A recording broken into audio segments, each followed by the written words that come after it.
Hey there, here we go. We're going to talk a little bit about developing some new behavior and how we can use some of the procedures we already know about to actually make that happen. So we're getting into the really applied sections now and about how we can really take this operant conditioning and make it work to our advantage and modify things. All right. So first things first, let's look at something called imitation, which is it is like it sounds, but there's a little more to it. There's some different aspects of imitation that we have to think about. Is it model? What's the model going on? Is there something different in generalized imitation? Those types of things. So we'll take a peek at these things. So modeling, just in general, basically any movement, right? So if I model something, if I show you how to do a task. For those of you that are getting tired of my woodworking examples, if I show you how to do a hand plane movement or something like that, maybe you could then copy it.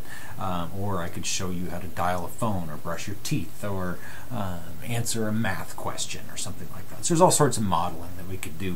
So functionally speaking, though, any movement can be modeled. Right? The key with imitation, though, is it must immediately follow the model. Right. So you model it and the imitation follows it. If it doesn't, then it's not imitation, it's something else, and we'll talk about what that something else is later. It also must look similar to the modeled behavior. It's not going to be exact, right? It's not going to be perfectly identical because they're still trying to learn it, whoever it is that's learning these new skills, but it must look at least similar to what's going on. More importantly, the model must be the discriminative stimulus for the behavior. If the model itself is not the discriminative stimulus for the behavior in question, then it's not imitation, it's something else. And does it really matter? Well, it matters in a definitional sense. If you're trying to get somebody to imitate you, then you must be that discriminative stimulus for the imitation. There must be no intervening variables, or must be nothing else that's going on. That said, we talk about immediately follow. That's kind of it's one of the key components of imitation, and some will argue that you could do imitation. I could watch something happen today, and then a week from now I could go ahead and imitate it. That's, I don't know. I don't completely disagree, but to me the idea is that we have to connect that model with the actual behavior, and if it doesn't happen immediately, then you don't know if it's actually the model that the person is imitating, or if it's some type of rule-governed behavior or rule-following behavior, or something altogether different. So, all right. So how can we make this work? Right. So we can do planned modeling, providing a step-by-step model of how to behave. That's really straightforward, ideal, really clear. You can use videos, you can use computers, you can do whatever. You can use pictures. There's all sorts of fun little picture books out there that show you what to do and how to do it and when you should be doing it. Those types of things are useful and hopefully will provide some type of modeling. But that's planned, it's structured, you know what you're going to do, and we're going to try and make it happen on purpose and in a particular time, or at a particular time. Unplanned models, this is kind of the fun stuff. This is this is all the stuff, also the stuff where you get in trouble, right? Kids tend to imitate things, and you're out there in the real world, and something happens, you swear, you do something like that, and they imitate you immediately following. Of course, then the trick is not to reinforce that inappropriate imitation, but that's a lot easier said than done. So incidental modeling, again, if you realize that this is a situation where modeling might be a useful thing, and you've already done the behavior, you can say, okay, now I want you to do it. Just kind of tack that on to the end of the model, the behavior that you're doing. You could ask the kid to copy you or something like that. Usually in the real world, of course, pretty straightforward there. This type of stuff happens all the time, especially with younger kids, and we'll talk about generalized imitation here in a little bit. And the point is that kids are really good at imitating, and actually, well, adults are probably better, but kids will do it very readily, much more readily than an adult will. They'll do a lot of imitating right off the bat. So, and a lot of that is just from incidental stuff. And just talk to any parent; they'll tell you, that how often this sort of stuff happens, even when they don't want it to. Just for fun, just so you guys know, other species also imitate, and they'll do this as well. You can definitely see cross-species imitation. If you own a cat, for example, they'll tend to imitate a lot of behaviors that you do with opening doors and cupboards and things like that. Now, obviously, it's not exactly the same, but they do imitate stuff. So, All right, imitative behavior in general. All right, it's a new behavior. In order for it to be considered imitation, the behavior the imitative behavior must be new. It must be something that is not in their repertoire, and it must follow a novel antecedent event. Right? I don't care if that antecedent event is an SD or an MO. All right, it's got to be novel though. It's got to be new, and it's an antecedent event, so it happens before the behavior happens, of course. Right? Ultimately speaking, what you want is that you teach this, you model the behavior, and in the moment it is imitated, the imitator should come into contact with real reinforcers. At that moment, it's no longer imitation. Imitation only applies to the very first time you try something new that you haven't tried before, that you're copying the behavior. And think of imitation as a direct copy. Right? So I'm going to try and copy this. It's only an original copy after the first time, right? If you copy if you do it again and again and again, it's not the first copy, right? The point is that when you give that behavior a shot, so then you're coming into contact with the contingencies, and once you come into the contact with the contingencies, it's no longer imitative behavior. It's wow. I said that word a million times. Can't say it today. Contingency-shaped behavior. Right? So that's the criteria at which it's no longer imitation. Some people think you can't do this. Well, sorry, they're wrong. All right, you can teach imitation. It's not hard. All right. In fact, Bear and Wolf, I think, did a study. I'm pretty sure you've got a copy of it as part of this course. But the generalized imitation stuff. My point is, we can teach people to imitate, basically, if we reinforce their imitative behavior. So in other words, we're going to shape up the imitation response, the imitative response. We're going to get them to engage or get them to imitate us a little bit, and then reinforce that somehow, and then try to get them to imitate us again, reinforce that somehow, and so on and so forth, and then you're building up that imitative response. But in order for this to happen, of course, you got to use a lot of novel behaviors. So for somebody that's a little older, this can be a bit challenging. But the point is that imitation is something that is learned. It's not something that's automatic. It can be punished, it can be reinforced. You can get kids or adults that do more imitation than others.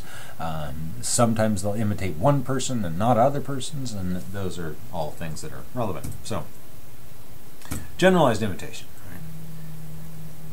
Once somebody learns to imitate, and this is kind of that extension of the teaching imitation stuff, right? So once you learn to imitate somebody,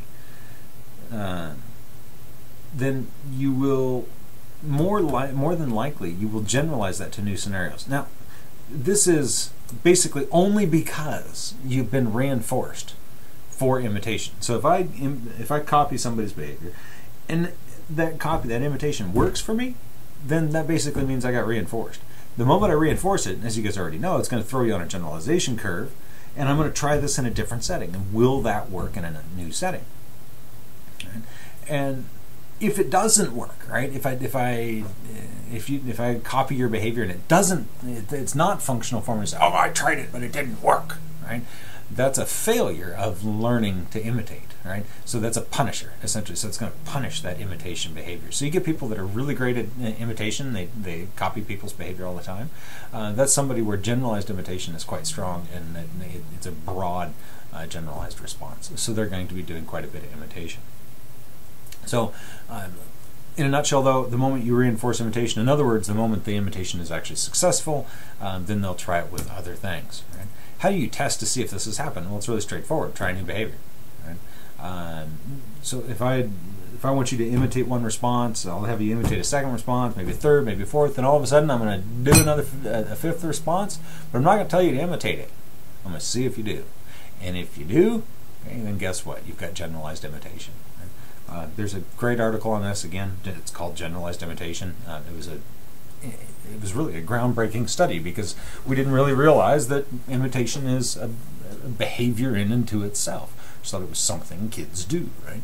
And so, in a nutshell, we learn to imitate because it works, and then it generalizes. So that's the procedure for this stuff. One of the things not on my slides is what's the term there? About who imitates and who doesn't imitate. Kids are very very likely to imitate. They'll imitate darn near anything, right? But they're not great at it. Adults will be very selective at how they imitate, but they'll be very successful at their imitation, which speaks to this generalized imitation thing, right? Because when you're young, you're learning when to imitate, when not to imitate, and then as you get older, you're realizing, okay, well, I'm not going to copy that behavior, but I'll definitely copy this one. And you learn how to be more effective at it. You learn what to pay attention to. You learn the types of things that you may need to do, and all that's a result of experience and reinforcement history.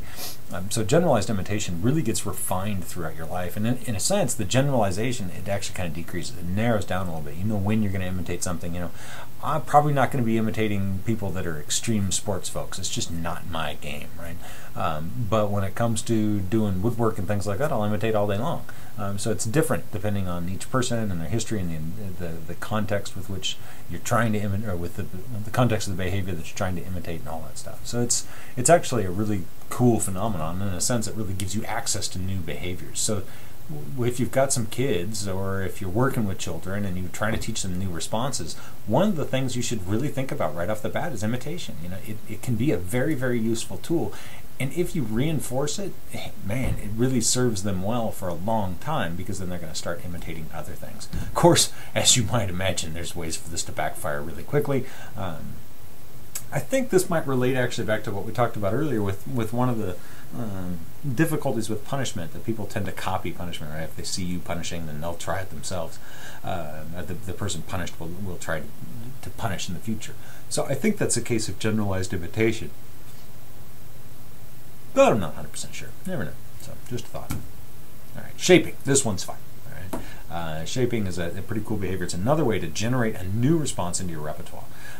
It starts out with, well, let me back up. The definition is the reinforcement of successive approximations of desired behavior. We are going to take behavior step by step by step by step. We're going to break behavior down into a bunch of steps. That's all we're going to do.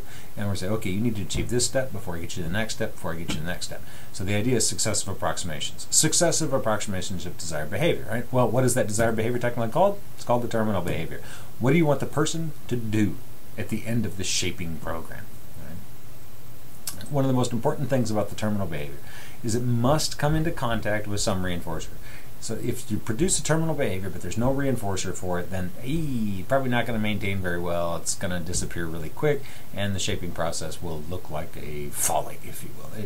Well, that was pointless. It doesn't work to shape behavior at all. No, don't shoot the dog. Shoot the person that's trying to train the dog, because yes, screwed it up. Right? You didn't come into contact with that natural reinforcer. Shaping is awesome to connect to natural reinforcers, teach people what to do, to how to function in their, teach people what to do to get them to function highly in their environment. Of course, you can use contrived reinforcers with this. In fact, I think most shaping stuff is done in a contrived type setting, and then you extend that out, and hopefully that terminal behavior will be a functional behavior form that will allow them to allow them to have their behavior automatically reinforced. So again, what we're going to do with this is we're going to start step by step, and I'm trying to think of an example here. We could think of driving, right? We just leave driving by itself. It's really more of a chain, but we could think of it. We can think of it as shaping your behavior to get you to do that. So what I might do first is have you actually, let's back off. Let's stop with the whole driving thing, because it really turns into a chain. So let's look at playing hacky sack. Right? So the first step, of course, would be a very simple, kick. So I'm going to teach you to do an instep type kick, and you've got to do it in X numbers of times out of X numbers of attempts in order to be successful with that one kick. Right? That's not playing hacky sack. That's just one kick. So once you've learned how to do that, then we're saying, okay, great. Now anything less than that, anything that sucks, any behavior that's not good, you didn't roll your foot in the right angle, you didn't get it perfectly flat, whatever it may be, I'm not going to reinforce you for that. In other words, I'm not going to let you go backwards. Right? So the next step I'm going to do an outside, like not the instep, but the outstep, right? So the outside of your foot. So I'm going to teach you that response. I'm going to say, okay, you've got to get it. You got to get the ball going, the hacky sack going vertically. I don't want it shooting off at an angle or anything like that. So I can shape up that response as well. Then I can do, the top of your foot, whatever the move is for that. So you can teach people to do that. Then you can do the knee and so on and so forth. Then you can start to connect a bunch of these things and make them all go together. the point is that once I've taught you to do A, B, and C, I'm never going to reinforce you just for A. I'm never going to go backwards. If you do, you're going to ruin that shaping process, and you're going to make it go. You're going to ruin the flow of this. And instead of making them go forward, you're going to make them go forward for a while and then go back. And oh man, it's all confusing. You got to redo all those steps that you already went through. It can be a trick to do, but it's pretty fun. So, all right. Let's see what else. All right, let's cruise on to the next one. Differential reinforcement. This is really the process that gives shaping its power, because you're going to reinforce one response and not another. So we're going to identify the dimension of behavior that we want to change, and of course we've got frequency, topography, all those types of things that we're talking about here, right? So what dimension of behavior do we want to change? So we identify that, and we're only going to reinforce when that first step occurs, right? Then we're slowly going to change dimensions, right, in order to change the behavior. And so we're going to make the response more difficult. We're going to make you work harder to get your response. I'm going to make you do 3 things instead of 2, that type of thing.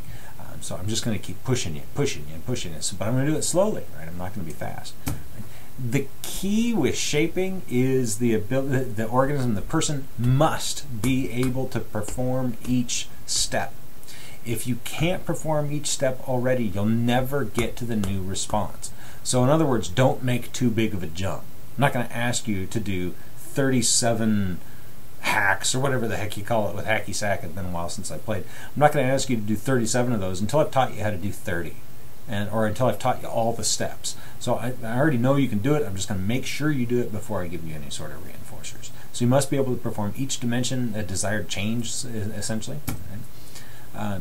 If for whatever reason they can't do a particular step, then you use imitation. Say, here's what I want you to do, right? But once again, don't reinforce them for going backwards. Never ever reinforce for a step you've already been successful with in the past. Why? Because now you're not driving behavior forward, you're keeping behavior static, or you're even backing it up. In other words, you're not getting to that terminal response that you're after. All right. Well, what about successive approximations? Identify the terminal response right off the bat. What do I want you to do? Do I want you to be able to do math? Right? Do algebra? Do I want you to be able to use a hand plane? Do I want you to be able to hacky sack? What is the ultimate goal? Right? And that's what you're after. Then break it down into all the little steps possible. This is an art. Okay? There's very little science involved in this identify steps statement, right? Yes, of course. 10, 20 steps. There's your science side of it. But in reality, you may need 12, or you may need an 18, or 22. This is something that it's different for each person. You've got to be flexible. Make sure they're not experiencing ratio strain, as we've talked about in the past, and make sure they're not getting overly reinforced for not changing their behavior. In other words, that they have to be able to move forward. Right? So if you reinforce them too much for doing the same thing, they're just going to kind of stagnate, and the behavior will become static, and they won't try new things. So a good example that I think of is putting away laundry. Right? So there's a lot of steps involved in putting away laundry. Getting it out of the washer, getting it in the dryer, getting it out of the dryer, getting it folded, getting it put in the right spot. There's a lot of individual steps there. Well, you could even think about taking. Let's forget about the whole washer and dryer thing. Let's just start with folding and getting it away. Right? So folding the laundry could be just a shirt is several steps. So you could teach the kiddos to do 1 step, and then the next time you could have them do 2 steps. Next time you have them do 3. And next time you have them do 4, which is fold and put the laundry away, right? So you could break it down into all those little steps. How do you know how many to use? Like I said, 10, 20. I'm just pulling those numbers out of thin air here. I don't know of a rule that says how many steps you should use. The point is that each step should be successive. It shouldn't be too big of jumps anywhere, but at the same time, it shouldn't be overly small. What are you going to shape? You're going to shape the topography of the response? How does the response look? This is what art's all about. Drawing is shaping, right?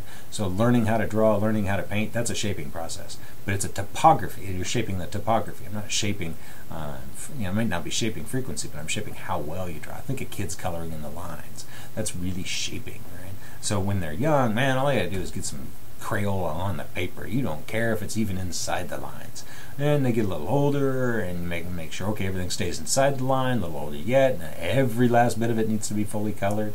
No streaks, equal pressure all the way across. A little bit older, maybe you want to do a dark outline around with whatever your color is around the artwork, and then shade in the insides of it. And then you can start adding some other shading techniques. The whole point is this is all topography, how that behavior looks.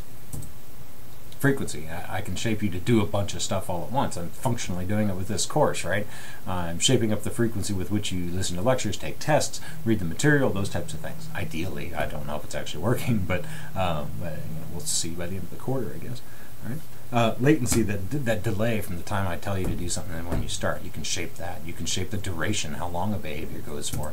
You can shape the magnitude, the intensity. Weightlifting is all about shaping magnitude. Right? That's really all it's about. If you break it down into what you're actually doing. It's successive approximations of desired behavior. Desired behavior, I want to lift X amount of weights, or maybe it's even more general than that. I want to lift more, right? So then you can shape up that process. It's not the most perfect tool, though. Right? There's some problems. It's slow. Right off the bat, it's slow. It's erratic. People may not make the response. They may not make it in the right order. If you make a mistake, in other words, if you reinforce something that happens or for a behavior that's not further along your steps, so to speak, that further along in those approximations, man, you're going to back up that training, and it's going to slow everything down. Let's see. One of the things that I have a problem with shaping is it tends to produce frustration, because the person's trying something new. They try, and they're not getting reinforced for it. They have to get to that next step before they earn the next reinforcer, so to speak. Well, if you've got a decent sized step in there, then that can basically all you're doing is putting the person on extinction temporarily until they figure out what that response is, and they engage in that new response. They try a little harder, whatever it is, and then they actually come in contact with the reinforcer. But that can be a while. You know, think of a hot-cold game, right? Oftentimes people just kind of get stuck when they're playing hot and cold. They don't really know where to go. That's a failure of shaping. That's one of the problems with it. And when you're doing that, the idea is you might have to give some hints. Same kind of thing with shaping, but we don't call them hints. Basically, the idea is if you're breaking behavior down like that, and you're getting that too big of a step, and the person's not able to respond, they're producing a high level of frustration, they don't know what the heck to do, well, you probably have too big of a steps. You need to add an approximation between whatever steps you're working with there. So that tends to help out. You got to watch this nonstop, because you're doing it. It's usually in a session, right? So you have to have 100% attention on the kiddo or whoever you're working with to make sure they achieve those particular criteria that you've set, and you're moving them forward. Screwing this thing up with inattention, not paying attention when you're doing it, you can reinforce the wrong thing. You might miss a step. They might need to be reinforced, and then they got close, but you weren't paying close enough attention, and you should have reinforced them, but you didn't. Now it's on extinction, and they were already a little bit frustrated, so they just give up on you, right? So all sorts of things. Dangerous behavior can easily be shaped up. That's something you want to watch out for, because for whatever reason, there seems to be some inherent reinforcers in avoiding harm, if you will, by engaging in dangerous behavior. If you engage in a dangerous behavior, but it doesn't cause any problems, then you're probably going to try it again, right? So you can easily shape up some inappropriate responses here, and ones that might even hurt the kiddos or whoever's around you. So, I don't know. That said, shaping's, for me, this is a go-to tool. I love it, but it's slow. It's not something that's really fast to do. You're talking multiple sessions in order to get the shaping response to what you want, depending on what behavior you're trying to teach. Brushing your teeth, okay, fine. We could probably do that in a day. That's not a hard one to shape up. There's only a few behaviors that you need to do, and I'd probably do that as a chain anyway, but there's a bunch of things you can use shaping for, especially anything that's highly skilled, and you got to get step by step by step by step by step. I think math is probably a great example of a shaping behavior, or a behavior that's been shaped. I'm trying to think of some other ones. Yeah, there's a ton of them out there. Basically, you can teach any response with shaping if you want, if you're patient. On the other hand, again, I like it. I use this all the time with cats and dogs, and if I'm interacting with kids, of course, I try to shape up the appropriate response. But I think if you're working with people with mild disabilities, then the next procedure is probably going to be a little bit better for you. So let's go ahead and look at that next procedure. So the chaining, right? So this is where we're going to link behaviors together.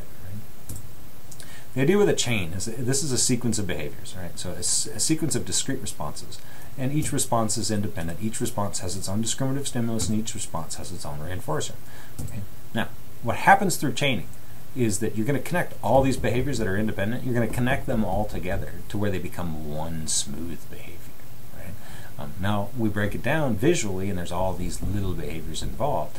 Think of driving as an example. Right? So driving is a whole bunch of behaviors, a ton of behaviors going on, and essentially they're all chained, because one way to tell if a behavior is chained or not is if you have a general term for all those behaviors that are going on. Driving, right? Think about all the stuff that's involved in driving. Looking to the left, looking to the right, looking in the mirrors, using the accelerator, using the brake, using the clutch if you have it, using the stick if you have the clutch.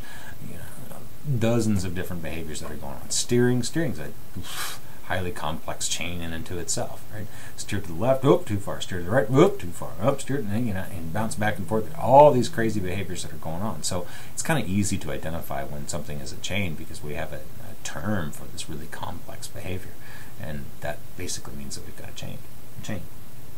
So through this chaining process, all these individual responses become connected with each other. So how does that work? So really straightforward. Each response becomes a discriminative stimulus for the next. No one ever said that a discriminative stimulus does not or can't be a behavior.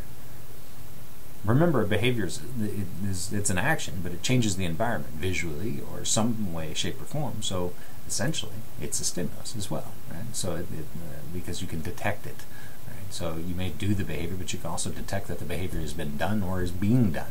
As a result, each response becomes a discriminative stimulus for the next, and interestingly enough, a conditioned reinforcer for the previous. So think of it in driving. You walk around, you check all your tires. That's reinforced by you opening your door. That's reinforced by you sitting down, which is a discriminative stimulus for you sitting down, which then reinforces you opening the door, which sitting down is reinforced by the door shutting, sitting down is a discriminative stimulus for shutting the door, which is a reinforcer for sitting down, and you get the idea. And don't forget to check your mirrors and turn your key and hit the gas and hold the brake and do all these darn different things. They all become linked to each other, and each one is an SD. It basically signals that, hey, you remember SDs are about signaling when reinforcement is available for a particular response. So I'm not going to get it reinforced for sitting in my car seat until that darn door is open. So the door is open. That's a discriminative stimulus for sitting down, because then sitting down is going to be reinforced. Or opening the door will be reinforced by actually sitting down, and sitting down will be reinforced by the next behavior in the chain, and so on and so forth. So that's why chaining is really kind of cool, is because all that behavior becomes automatic. So automaticity, as we say, right? Whole bunch of examples. Driving to school, really straightforward. Think of all the different steps that would be involved in driving to school. And keep in mind, some chains have chains built into them, right? So what's the chain of driving to school? We'll just make it really broad here, right? So you've got driving, which is a chained behavior in and to itself. So there's a sub-chain of a chain.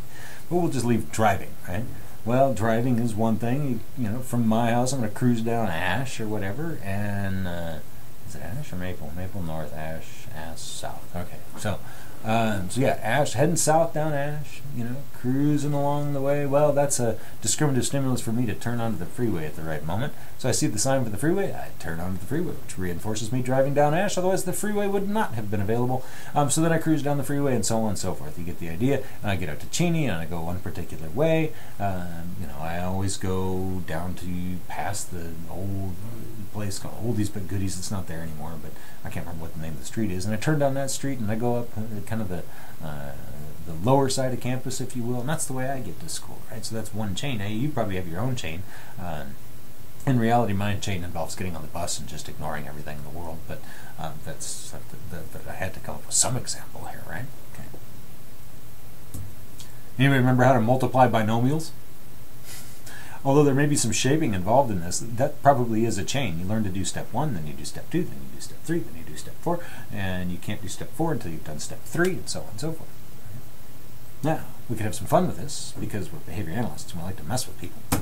Add a limited hold. Right? So now we're going to put a limited hold on top of this chain behavior. So we must complete in a particular amount of time. So not only do you have to do your binomials, you got to do them in 5 minutes. All right? So let's jump down there. Algebra test. Right? That's a classic example of a behavioral chain that has a fluency criteria built into it. Fluency, by the way, is you can tie in limited holds with fluency, right? So you have a certain amount of time to show me that you can do this response. Boom.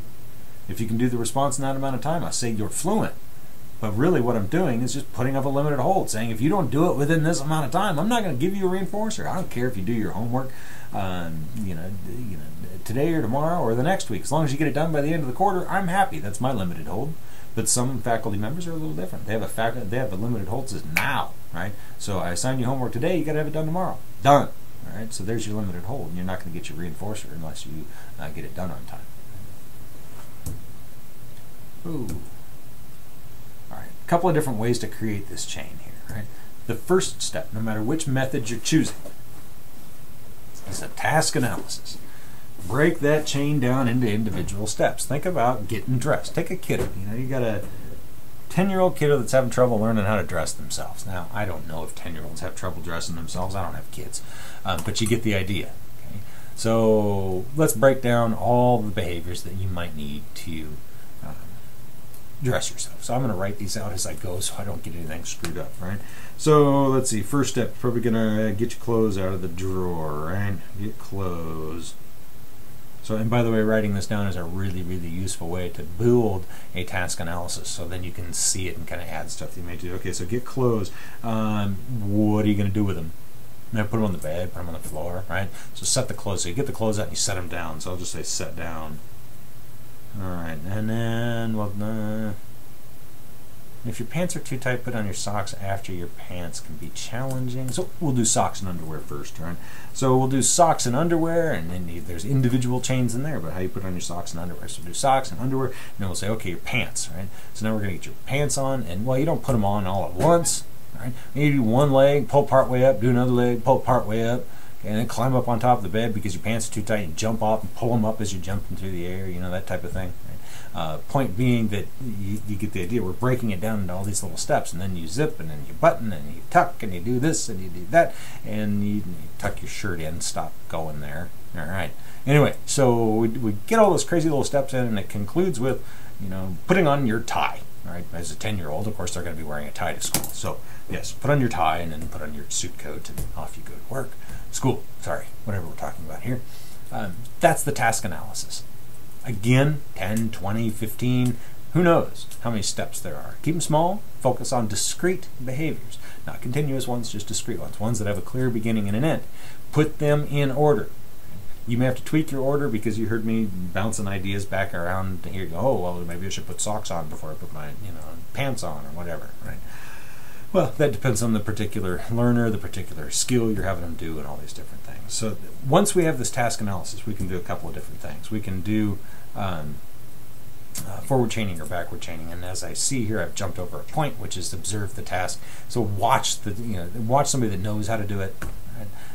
And then that'll help you break this thing down into individual responses. So again, all right, we're back to forward chaining. So once we have done our task analysis, we've got two methods we can use to establish a chain. Forward chaining, it's just like it sounds. Start with the beginning. And then, I'm trying to think. Yeah. Let's just focus on putting on pants. All right, so with a forward chain, what I'm going to do is I'm going to have the learner do the very first thing. I'm going to do the rest. All right. Then the next time through, I'm going to have the learner do step 1 and step 2. Then I'll do the rest, or help them do the rest. And then next time through, I'm going to have them do the first 3 steps, have them do the rest, and then 4 steps, and I'll do the rest. Oh, sorry, I did that back the last number 3 backwards there. So on the 3rd step, they're going to do the first 3, and then I'll finish up, and then 4 more, and then I'll finish up, and then 5, and I'll finish up, and then 6, and I'll finish up, so on and so forth. So you get the idea. That's going to take a while. That's a lot of times I'm putting pants on, right? So the point is that each time they do a little more.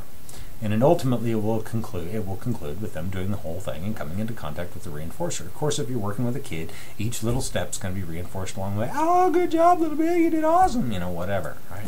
So you're going to get excited over any little improvement. Right? In a sense, that forward chaining kind of looks like shaping. It's not, because the behaviors can, again, the behaviors are all discrete here, and we're not changing a dimension of a behavior. We're connecting a bunch of individual behaviors together, like pulling up your pants and zipping and buttoning, and all those things are different responses. So it's a chain rather than a shape. Okay? Although, if you've got kids with mild disabilities, this is probably your best bet. Backward chaining. Okay? This one puts the learner in contact with the ultimate reinforcer quicker. Because what I'm going to do with putting on pants, I'm going to do everything but zip up and button. Then they'll do the zip up and button.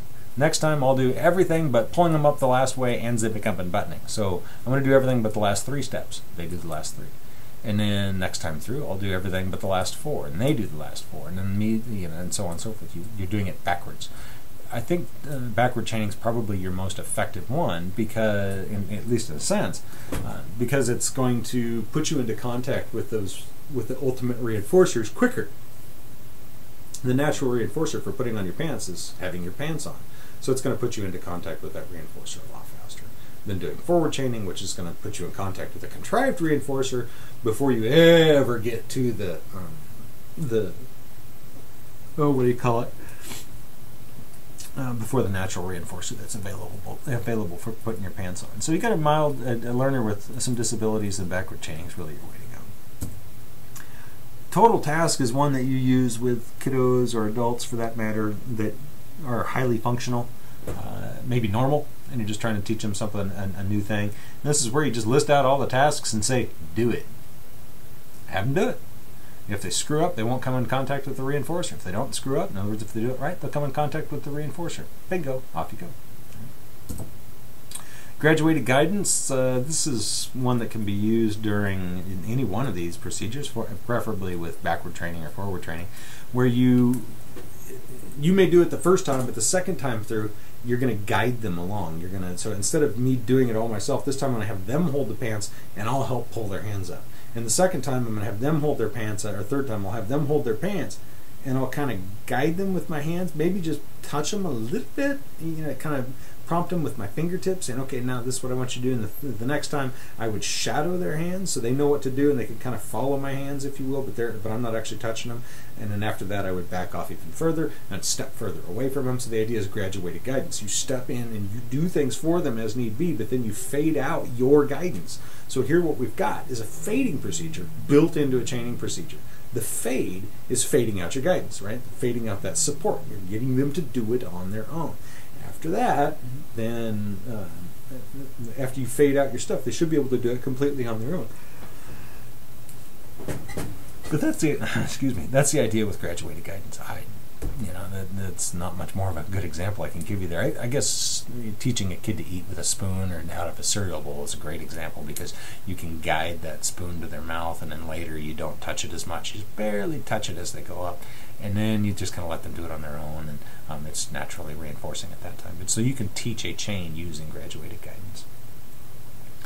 All right, well, that's about it for teaching new responses. I know it was a quick one, but hopefully you find it useful. This is a fun one to play with. This is one you can do on your own. Shape your roommates. Establish some chains for your roommates. Get them to do the dishes once in a while. All right, have a good day. Talk to you soon.